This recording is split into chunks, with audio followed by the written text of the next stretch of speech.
If you're new to pumping and want some help getting started, then this series is for you. I'm going to be demonstrating how to use 3 different types of pumps, a silicone one, a wearable one, and a manual one, so that you can feel confident in getting started with expressing your milk. So this is a wearable electric breast pump. It comes with a motor here at the top, a cup here which you can see is where milk is collected, and then on the other side we have a flange.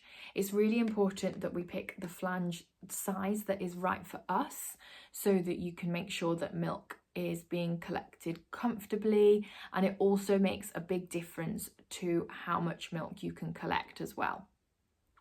This pump actually came with a measurement guide which I found really helpful.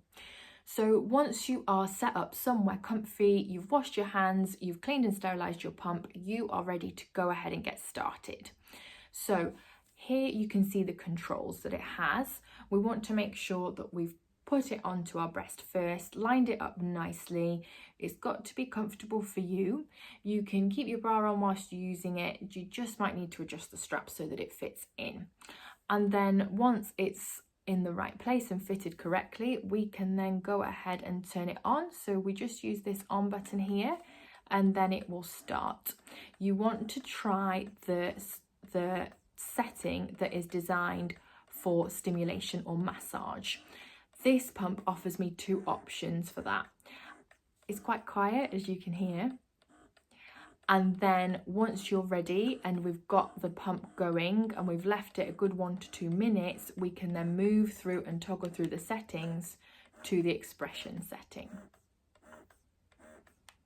I'm going to turn it off just so that you can hear me again properly. So once you've got that going, you want to leave it for about 10 to 15 minutes. You can use the expression settings to increase the suction or change to a different type of setting according to your pump. Each one is going to be slightly different, so please do check the manual of yours before getting started. Once you've found that comfortable rhythm and the suction is right for you, leave it on for 10 to 15 minutes until you've got the desired amount of milk for that session. You can always increase your pump sessions with time. At first, 10 to 15 minutes is absolutely enough. And then once you've got your pump full of milk, you take it off, turn it off, and then you are ready to go ahead and pour the milk into your desired container. So you can use milk storage bottles here or a milk storage bag.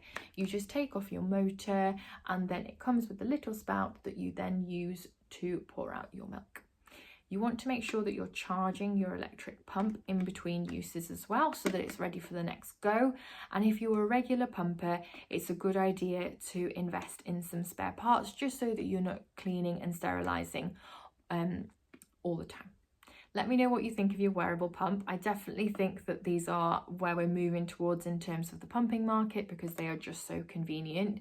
If you guys are using one, let me know how you're getting on.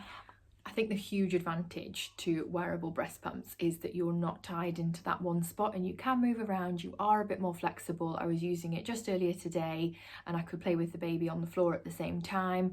So it does give you a little bit more freedom. I think if you are regularly pumping, it's a really good idea to think about one of these. This was a great price point, this Nullie model. I bought it just a few days ago. It was $69.99 from Amazon. I'll pop the link down below for you guys to check it out.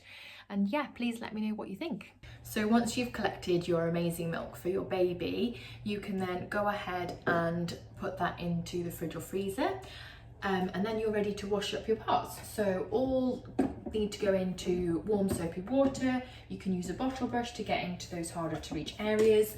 And then you just need to rinse them to get the soap off, pop them on a drying rack, and then they are ready to be sterilised and used again.